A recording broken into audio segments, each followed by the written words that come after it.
Good afternoon. You all just heard Pratik from the wonderful world of Coke. This is a great panel that we put here together with three very distinguished marketers from Coke, Pernod Ricard and Cathay Pacific. Ed Bell, he's the General Manager of Brands, Insights and Marketing at Cathay Pacific. Chanel Tong, she's the Marketing Director for Southeast Asia for Pernod Ricard. And Pratik, you just saw him on stage. So we just want to spend the next kind of 40 minutes to talk a bit about brands and the difficult job that CMOs have these days. And maybe that's how we can kick it off, maybe with you. You know, you read a lot about what's happening in the world of marketing and in the world of branding, and from everything is dying to everything is wonderful. I think it must be quite difficult to have a marketing job these days. Maybe you can just tell us a little bit of what's going on in Pernod Ricard and how you guys see the world. Yeah, thanks. Good question. Yeah, very interesting to hopefully keep my job over the next 20 years, but coming from the alcohol industry and having some great discussions with Ed and Chris throughout the day, I think it's quite apparent that the alcohol and spirits industry is a little bit behind when it comes to, I guess, marketing, the way that we connect with consumers, digital technology. That's my point of view. I think there's a lot to catch up, and I think our business, which has a raft of premium wine and spirits such as Martell Cognac, Chivas Regal Scotch Whisky, Perrier Jouet, Mumm Champagne, and especially in Asia, a lot of our business is still quite traditional. So if any of you have lived and worked and drunk in a business occasion in Asia, when you're drinking Martell Cognac or Chivas Regal, it's usually in a KTV or an Asian disco. When you think about these type of consumers, you know, a lot of them wouldn't have a clue what Instagram is, maybe on Facebook. And, you know, this is pretty much the bulk of our business. So when you look at markets like China, you look at markets like, you know, Singapore, where we are today, you know, it's, you know, 70 to 80% of the business. So how do we still connect and engage with these people while also catering to, I guess, the younger target demographic? So ultimately, we need to shift our business from a traditional on-trade business to modern bars and restaurants, talking to the younger consumers, getting them into the category where we're getting killed today by beer, which is much more sophisticated and advanced. They operate on a FMCG, high volume, low margin model, as well as you know, a proliferation of other spirits such as single malts, craft as well. So we're trying to, as a company, you know, reinvent and, you know, turn on its head. So I think globally they've brought in, you know, digital experts at a group level, but also at a market level. But I think unfortunately it's been a very difficult learning curve for the rest of the organisation to catch up. So you've had traditional brand marketers that have now had to learn new skills. You've got the headquarters, which is driving an agenda at the pace of lightning where the rest of the organisation doesn't understand. So I guess how do you get to a point where we can meet in the middle, where ultimately we can go with the flow and follow the changes of the industry, but also still deliver, you know, to the, I guess, more traditional parts of the business and where the bulk of the sales comes from. So I think that's, we're kind of at that tipping point at the moment, and we start to see a lot of things that the business is doing, connecting with the younger audience, whether it's connected bottle, you know, basically scanning an NFC. We've launched this week on a bottle which is Martell for 18 to 25-year-olds in certain outlets where you can actually, you know, use NFC and also drive people to get more information about the product. We're starting to do much more engaging content with our, you know, target consumer and, you know, move the needle. But to be honest, when I look at what's out there, it's not been easy, and I think it's going to be a step change to get to where we need to be. Okay, maybe we go to you. You're the mixer for a lot of her drinks. Coke, you know, or Coca-Cola, I guess, is always seen as a kind of a company that's kind of guiding the way for many other companies on where the world is going in terms of branding. And you know, I know you've done a lot of interesting stuff that you shared, some of it. Maybe you can also just talk a bit about what's going on in the world of Coke and how you see things. So again, our brands are most important thing, and the way consumer world is changing, we need to adopt to that. So that awareness itself is very important, and that's why we are saying now from some time that we are going to be a beverage for life basically company. We are creating a total beverage company rather than just one Coca-Cola company.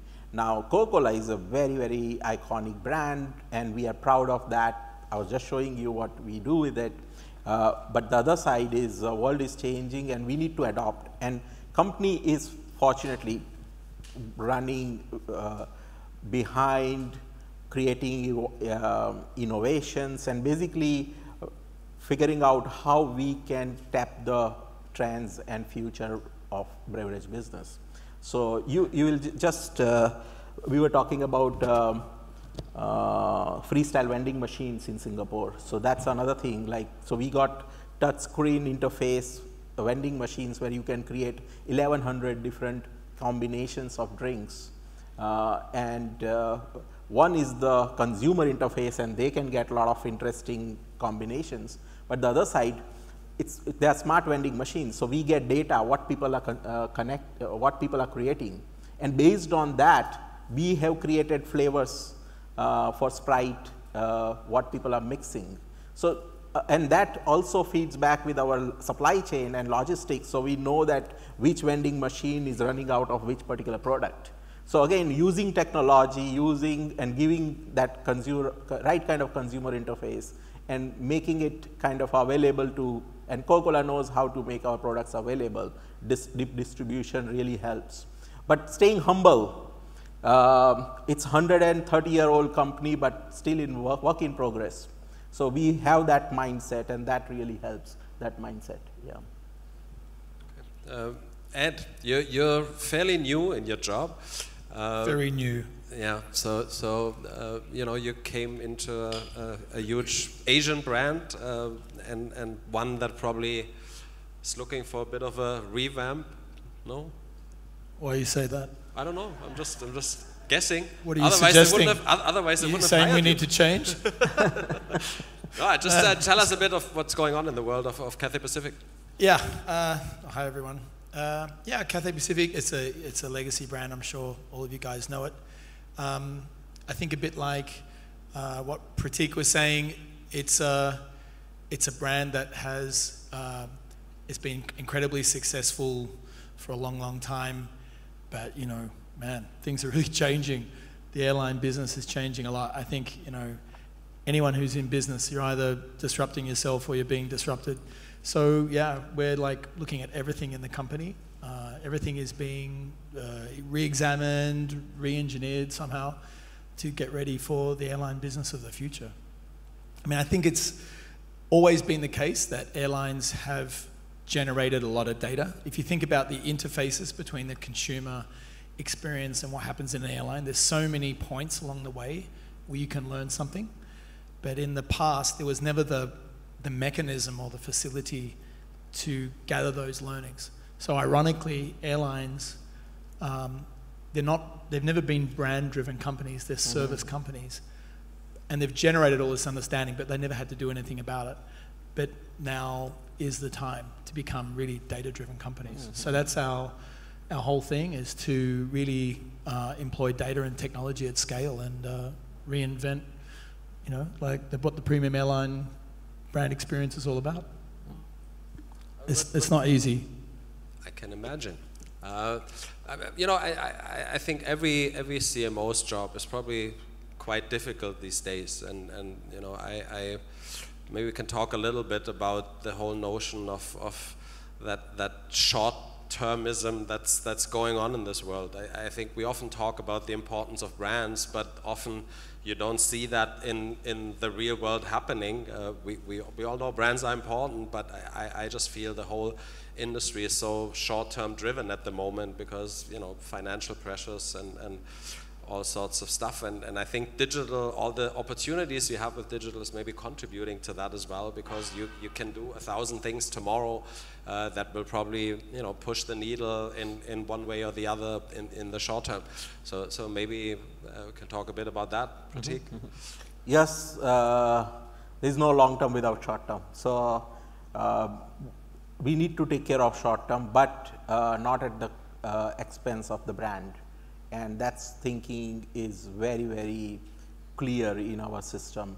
Our system means our company as well as our bottlers and partners. It's very, very important. And that's why you see the kind of stuff fast on your feet marketing I was talking about, how we turn around things in 10 days time, the entire packaging and availability and campaign and everything works. And so world has changed, but again, we need to, it gives us a lot of opportunities also. Earlier, we were not able to do that kind of topical work at that speed. Now, we can also launch at a time 2 campaigns and figure it out which one is getting better response, and then put that like dynamic connections or media planning. So we change our entire budget from the non-working asset to the working asset within few hours time, and that really helps us. So I would see that there are a lot of positives to it, but as a company we need to have a clear vision what's the legacy and what people are looking for. So one is the Coca-Cola kind of iconic brand, and then we bring Zico and Smart Water and those kind of new generation drinks. So one right products and right marketing capability, which Coca-Cola has always built over a period of time. We cannot lose that and go into kind of sales mode. I think that understanding is needed, and having that little insecurity that everything is not perfect, I think that really helps. Yeah. I just wanted to add an interesting perspective. So when you look at Cathay Pacific and Coca-Cola, they're all companies that have probably been born out of the US for Coke and from Hong Kong for Cathay, but Pernod Ricard is actually a conglomerate of a lot of brands which have actually grown. The company's grown by acquisition. So it started with Pernod and Ricard joining forces, but they've acquired Absolut from Vin and Spirits in Sweden, acquired Seagram's, acquired Allied Domecq, and the raft of brands that's come with it. So the company by nature, when you talk about how it's been built, has grown by acquiring businesses versus fundamentally building a brand from the center. Mm-hmm. So I think the company now has realized, it's kind of run out of companies to buy, and has realized that really over the last 5 to 10 years, it really has to start to do much more brand building. And when you look at a category of premium wine and spirits, given the growth of the economies, the companies rely a lot on increasing pricing. So if you take China, for example, Martell was growing phenomenally due to just raising prices and the growth of China. And I think when the anti-extravagance measure kicked in, the business completely collapsed. So at that time, I think we had to fundamentally relook at, our total business model and how we go to market. How to balance the short-term thinking of making sure we hit the numbers for the next year, but then looking into the future and how do we grow the business. So is it, I guess, less premium, more middle affluent class products, and how do we go to market with that? Is it completely new business models? So we're looking at going to market with looking at experiences, not just products. We realised as a company we need to look at building consumer experiences and wrapping that up, whether it's starting to sell experiences related to drinks and conviviality, which is what we're all about as a company, from everything to organising a party on the weekend at your house, to ultimately investing in retail and in cocktail bars and restaurants. So I think that's what we're trying to do to balance, shorter term versus long term. But I think at a market level, it's often difficult when you have, pardon me if I don't get fired for this, you've got, management and, heads of companies that stay in their roles for 3 years. So what happens? They need to deliver the numbers from commercial backgrounds or finance backgrounds, which is why it's so important for, the CMOs to really bring the voice of the balance between, you know, short and long term, and, you know, trying to get the organisation to rally around that, which is probably maybe much easier in Coca-Cola versus in a business that, you know, where I come from. Mm-hmm. Yeah. Maybe, you know, extend that topic a little bit. Ed, I said before that you know, a lot of the short-term thinking is maybe driven by the opportunities you have today with technology and digital, and probably airlines, you know, are ahead of probably fast-moving consumer goods, because you guys have a very direct relationship or more intimate relationship with your customers, and probably a much bigger use of technology to do that. What's your view on technology and how that affects what you do? I think it's, you know, it's something that you just have to master. If we're not, I think for any, I would say for any company in the future, if you can't be really good at utilizing data, then you're going to be in trouble, because someone will come along who can. So in the airline business, I think it's not like a nice to have, it's like a must be great at. And I think therein lies the challenge for us, or for any, like a hotel or a supermarket, or maybe any brand that's really needs to use a lot of data, because to be really good at that, particularly if you're a legacy business, it's a huge effort to learn those new things.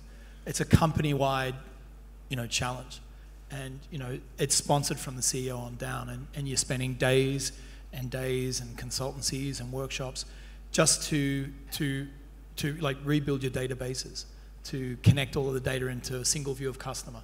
These are not easy things to do. And then once you have it, then you've got to figure out what to do with it, how to make it useful. So that's marketing and everything. Now, while all of this is going on, the fact of the matter is that the only unique thing you have still in the world is your brand. Because all your competitors are also doing exactly those same things. They're also working with cloud computing. They're also building their DMP. So I feel like the thing that you have to do is necessary, but ultimately it's not sufficient, because at the end of the day, the only reason, the thing that the asset that you have is your brand, and that's the unique thing. So I think it takes a tremendous discipline for companies to say, we need to do this urgent thing, but we also must not take our mind off the thing that we truly own in this world, which is our brand. Even for airlines. I mean, at the end of the day, you can buy and sell planes, you can lease planes, everyone has nice seats. And I mean, we've got better seats, I would like to think. Cathay, very good. But it's kind of a near substitute. But basically, all I'm saying is, I think it takes a tremendous sense of self-confidence to hang on to that true heart of who you are, which is the brand. I mean, I see it in terms of, if you go back to where marketing started, it grew out of sales, I believe, where people realized that there was not a long-term enough vision of how to sell. And then they needed marketing strategies, which are basically long-term sales strategies. And I still think, I feel a little bit like in the last few years, I don't remember going to a marketing conference where people talked about System 1 and System 2 thinking. You know, remember those breakthroughs years ago where people talked about all that kind of leveraging psychology? I feel like that whole agenda has slipped away. And now we're really mostly talking about data. We're mostly talking about optimization, MarTech, AdTech. All that stuff is great. But at the end of the day, I think what brands are really built upon emotion, and they're built upon points of difference. And I think if we're not careful, we'll lose our focus on the true thing that we have. And we just got to keep kind of one foot in that boat. What's your view on that? Definitely, totally agree. It's the brand. That's the I difference. think you're meant to disagree. Sorry. No, totally agree that brand is the key differentiator, and what we do with those brands, because brand can change their kind of a personality or platform over a period of time, and we need to see where we want to go.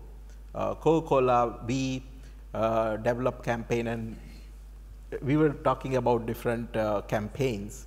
So when we have the real thing, Coke side of life, open happiness, those kind of campaign platforms, we never waited for that campaign platform to go down or become less interesting, and then you create another one. So when it's in the peak, you look for another one. So again, it's kind of a long-term how your brand needs to behave, or how your brand voice needs to be, what behavior it's going to bring to the people. I think that's very, very important. And then data and everything becomes enabler, because all our competitors have those things. And actually, in our business, which is fast-moving consumer goods, data, we don't have actually a lot of data for first-time users, unlike you guys. So sometimes we feel that, wow, airlines and banks and hotels, they have amazing database and you can do so many things. But we know that it's not that easy. Yeah. I think that's the tough thing for us, is like, you got all this stuff there, so then obviously then do something with it. So you have to do something with it, but then realize that ultimately it just gets you to be more relevant or to be more timely, but it still is not uniquely to you, because other people also have data. So I think that's the... And how do we use that data, right? So when we did Share a Coke, we use as simple data as telephone directory and said, most popular 500 names, let's put those names. And so again, you need that confidence that let's take out our brand name and put, and we need that creativity. But the other side, as simple as that data became kind of a great connector and big campaign and most effective campaign across the world. So sometimes it's as simple as that, and then of course we can do a rocket science with data. I hear a lot with actually also at Coke, people talk about personalization at scale. Yeah. Kind of like a new buzzword. So what do you think about that? Do you really need a personal relationship with your customers as a FMCG company? I think. Or do they want one with you? There is a limit. There is a limit. That's a good question. There is a limit. I don't want a lot of kind of personal relationship with my shampoo brand or kind of a shower gel. Definitely, it's not something. But yes, if someone kind of surprises me a little bit with some little gesture, no one is kind of intruding my life and kind of it's trying to kind of it says, yeah, I know you, and I want to build relationship with that. Gesture helps, but not too much, otherwise it becomes intruding kind of a situation for brands like a category like where we operate. Yeah, which is very different from, I think, the category we play in, because it's not an FMCG impulse purchase. And I think a lot of, I guess, if you can think about your really great experiences with alcohol brands, I mean, I know a lot of people have bad experience with the tequila, but your first champagne, was it Perrier Jouet? Where was it? Your first Scotch whiskey or your single malt?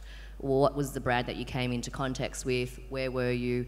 Who are you with? What type of environment? That whole experience is probably much more impactful for an alcohol or spirits fan versus your shower gel or your shampoo. So I think what we try to do is make sure that we build a lot more in this personalised experiences and even more one-on-one VIP relationship management. So we've got a whole division that looks at VIP relationship management, very much like how you'll talk to your manager at your bank if you've got a lot of money. We have dedicated people that, basically deal one-on-one with people that really have an affinity and are advocates of our brand, whether they've come to an event, they've come to a dinner. They have a connection based on seeing, last week we had the Cellar Master for Martell in town. We did a lot of private dinners. How do we connect and engage with these customers that actually have great experiences? Then we build this one-on-one relationship with them and, gather their data, understand what they're buying, and they work directly one-to-one with a particular salesperson, which is probably not a very, I guess it's an expensive model, but it's all about building these longer term relationships with the individual, especially for the customers that are purchasing very expensive alcohol and spirits. So we do a lot of that.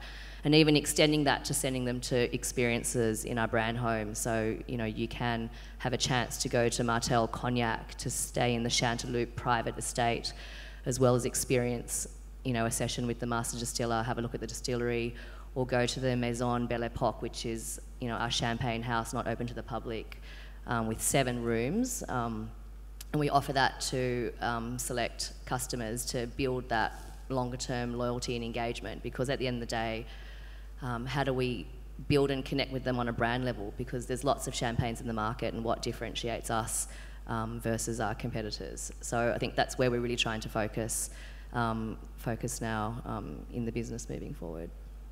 My point of view about all this stuff is, you know, everyone expects everything to be more personal and more relevant and more personalized. So that's fine. Everyone's going to do that. The whole world's going to do that. But again, I think because that's all there, that's kind of what we're focusing on, and we're doing that. But I think I wonder if brands have lost sight of the fact that, I think it's Ogilvy's Rory Sutherland who has this great point about there's 2 kinds of communication. There's messaging and there's signaling. The messaging is just explicitly what you say, but there's another thing that happens when brands make statements. It's not just about what I want you to know about me. It's about what I want you to feel about who I am, regardless of who you are.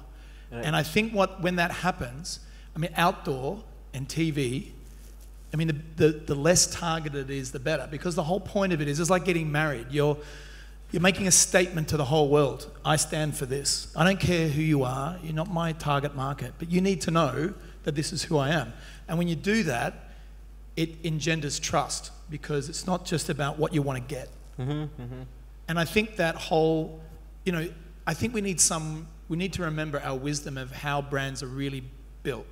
Those things, I think, are like critical factors. Right. So when you go down the kind of the personalization thing, I mean, how interesting is it to have your relationship with your brand just on your phone? But it could be. But I think Apple knows something, and Alibaba and all these other digital brands, when they do outdoor, that's just out there to the world. I think they want everybody to know that they're just saying, here I am, and this is what I believe. So I think this kind of stuff, I think we've lost a bit of sight of it because we're so consumed with mastering the technology that I think, you know, we need to kind of focus on the magic of what a big brand is. I mean, I think, for example, like luxury brands, there's some kind of very core wisdom that they have. Everybody wants this thing, but only a few people can have it. And I think when you create that imbalance, it creates that pulling power, yeah. Versus someone who's just always kind of sending you kind of, hey, Pratik, here's a personalized can for you. Nothing wrong with personalized cans. I don't think anyone will disagree that brands need some sort of magic. Often, maybe you don't see it. Equally, I think brands need to embrace technology, right?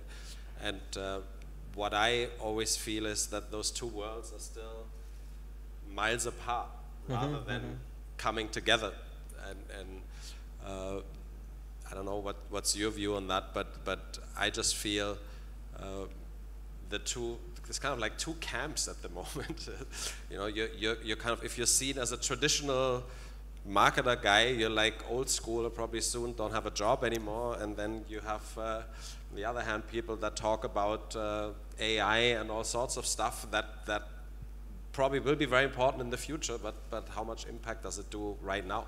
So how do you bring those 2 worlds together? Maybe I can start. I think it's about finding the right balance. So I think, you know, what's the tipping point of where you can address, I guess, the fundamental objectives of what you want to do with your brands. I think, Ed, to your point when you talked about if it's around mass awareness and getting your brand out there, maybe it is, you know, the traditional media. Maybe it is out of home. Like, fundamentally for me, it's not about let's go and do AI, let's go and do voice search or whatever. What is the fundamental brand objective that you want to achieve, and what, you know, best serves that? So whether it would be mass awareness versus traditional, versus, you know, definitely something much more targeted, building one-to-one consumer engagement leads you to another way. But I think it's finding the right balance for your industry and your organisation, depending on what stage your brand is as well. So is it, you know, a new brand that's being launched versus a brand that's, you know, a mature brand that's been in the market? and again, depending on the target audience of who you're trying to reach for the brand. So I think there's a lot of different factors, but for me, the key is finding the right balance. It's not one or the other. Actually, the way we look at is what is the point of view of a particular brand. So that is most important. Again, that's the typical traditional marketing point of view marketing. But then, how do you use those? So again, I was giving this example of freestyle vending machine. We know that world is changing. People want 0 calorie or more options. We need to provide more options. Coke is a perfect kind of icon which can deliver those multiple different options. And then you use technology to deliver that experience, and we get more data and learn from it and kind of deliver even more personalized options, so people can mix and match and create their signature drinks the way they want. But again, it's not kind of intruding, or same time, it's not serving the technology. It's kind of using technology to again go back to consumer and telling them that you wanted this, you are asking for 0 calorie drinks or no sugar drinks, here it is, and we will give you more using technology. So. My point of view on this thing, I think it's the job of the CMO to bridge those two worlds.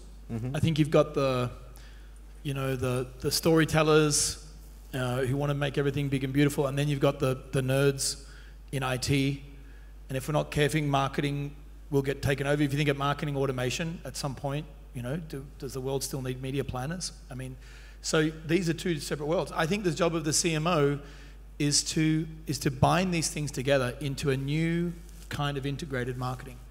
A new kind of integrated marketing that takes your unique stories and then makes them actionable in a way that never was the case. Because currently what you have is, most of programmatic is mostly offer driven, it's economic. Mostly about reducing price barriers to entry. Most of what you see online. But then you won't find anything in there that helps to make it easier to sell tomorrow or next week or next month, because it's all now. It's about converting. But I think if you took a little bit of that brand magic and then you found a way to express it through real-time targeting, real-time personalization, then maybe that's the blending of these two worlds. I think the Samsung Unbox Your Phone thing, I was a judge on the FE marketing competition. I think that's a really great example of that. I'm sure Coke is doing some of these things, and Ogilvy has some examples like this too. But when I read through that case, I thought, I just wonder if we're seeing the shape of things to come. A big, they did massive outdoor, huge, sides of buildings. And then they had like millions of personalized offers that took bits of that and then personalized to people. So you came out of it thinking, wow, this feels big, and it feels very relevant to me. I think this is certainly helpful for us at Cathay. How do you, I always find, most companies probably don't necessarily increase their marketing spending a lot, or the money that you have probably is not getting more, but you have 1,000 more options to spend it. So I always wonder, like, how do you decide amongst the 1 million things you can do on what are the 2 you really should do? So again, we look at category like where we are leader, where we are challenger, where we are kind of explorer, and when we are explorer, we need to behave like a startup. We don't need to advertise everything. So have you ever seen TV commercial for Zico coconut water or smart water? But it's available on Food Panda or Red Mart and or Honest Bee, and that's where it getting traction. And that's where we use data and we pair with what kind of food people buying and where coconut water makes sense, and those kind of deals. So again, the thinking is very, very different the way we operate that business. Or Monster, our energy drink. Again, you will never see TV commercial for that, but the Monster packaging itself. So we had this question about why. So there was some research, and they said Monster packaging is so big that you can't really finish the whole thing in one go, in one sitting. So he said, maybe we should reduce the pack because Asian consumers Baby cannot. monster. Hmm? Baby monster. So that's the point. It's like they said we reduce the pack size because Asian consumer cannot drink that much at a time, and they said no, it's okay to not to because it's called Monster. It needs to be Monster, whether it's on the shelf or so that's the brand behavior coming from. It's very different kind of thinking, right? So I would think again each business needs to operate, or each brand needs to operate as kind of a standalone business. Otherwise, we start marketing everything like Coke. It can be a disaster. So yeah. You just mentioned e-commerce, so maybe ask. You said before you launched like a unbranded e-commerce platform. Maybe you can talk a bit about the role of e-commerce in your business and. Yeah, it's very interesting because I think in our business we typically sell in the on-trade. So in Asia, off-trade is still very small, pales in comparison. So selling in the mom and pop shops, the convenience. So the bulk of our business is done in bars, restaurants, KTVs, and we see the rise of home consumption across Asia and Southeast Asia, given, I guess, the cost of alcohol, especially you take Singapore. How expensive is it to drink? And you see the rise of e-commerce in China, Singapore. So we've now looked at an unbranded platform, Drinks & Co., which is basically going to be around drinks and community in terms of brands and experiences. So it's going to be a content hub where we stage and host all our content for all our brands. It's also going to be a portal where you can, as a consumer, directly go and purchase. But it's also a portal where you can actually, purchase an experience. So we're looking into a model where, you can have your bachelor party or your, stag party on Friday night and order your mixers, your spirits, your brands, plus the DJ, plus, food and catering. So I think this is definitely a new business stream that we're looking at, not just in Asia, but globally. And how do we grow that? Because we know that e-commerce and direct to consumer is going to be the future, and we need to play there. So something that the business is happy to I guess over invest in, because they know that there's lots of long-term potential. But again, it's a completely different way of looking at our traditional business of selling alcohol and spirits in the on-trade. So yeah, interesting days to come for us. Yeah. What was the question again? E-commerce. Oh yeah, we have that. It's called the CX.com. You don't do e-commerce, right? Yeah, we do a lot of that. But I thought I had a question for you, because if you are e-commerce, but how do you, at the end of the day, I think we had an interesting discussion around, and I thought about it, my own behaviour when I'm looking for flights, and at the end of the day, you just want to find the cheapest flight, whether you go on whatever website. And I just want to find the cheapest alcohol. With friends like these.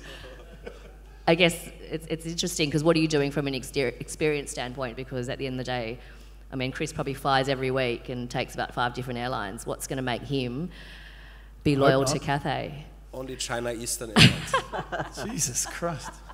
No, look, I think, there's a lot of choice out there where, it's a competitive world, and that's fine. I think the competition keeps you good. I think for us, just like for all of our businesses, it's about finding your audience. Mm-hmm. There's people out there who, there's cheaper ways to fly, there's cheaper ways to drink, there's cheaper agencies. Are there? I don't know. That's not what I hear. But no, they're costing us a fortune. No, I think it's just about. Well, I think there is a point in this. I was thinking the other day that brands need to be more like KOLs. How KOLs work, have you ever noticed that KOLs, everyone, they just have a pulling power. They pull through channels. They're on Instagram, their fans are finding them on Facebook, they'll go to the shopping mall, wherever they are, they're there. I think the brands need to be like KOLs again. They need that They need that stadium rock star power, and I think we've lost it. I think the danger of digital is we're all sensible, we're all getting the clicks in our eyes, but have we lost that sex appeal? And you need. I think we can learn something from the way that KOLs just pull people to you, and it's about finding your audience, right? Yeah, and then yeah. not everyone wants what you have to offer, but there are people who value that, and they will pay for that. And then you just have to be good for them. You know, you don't have to be for everybody. Yeah. Yeah, keep it true. No, we are all consumer and we operate with in spectrum, right? Sometimes we buy cheap stuff and sometimes we buy very expensive. But it's like, but every category we always have a preference. Like which one is preferred airline? And then if it's not available or I can't afford, then I go to the other ones. But always you want to be in that Top of preferred. mind. Yeah, that's top of mind and more kind of preferred, right? I mean, that's our challenge in this day and age is just simply to get in the consideration set. I think one thing that digital loves scale, right? So you just got massive kind of choice out there. So I think the challenge for us is to get inside that little circle in the mind and be one of those brands in there, so that when someone's going through, 40 airlines, they're going to put us on the short list, and then the rest of it is up to the other guys. Okay, our time is up. Great having all three of you on stage. Three great brands, and I'm sure your insights were quite useful to the audience. Interesting times, lots of stuff to experiment and learn. And I'm sure you're going to be around, so if anyone has a question, they can come to you afterwards. Thank you very much for joining this panel. Thank you. Thank you. Thank you.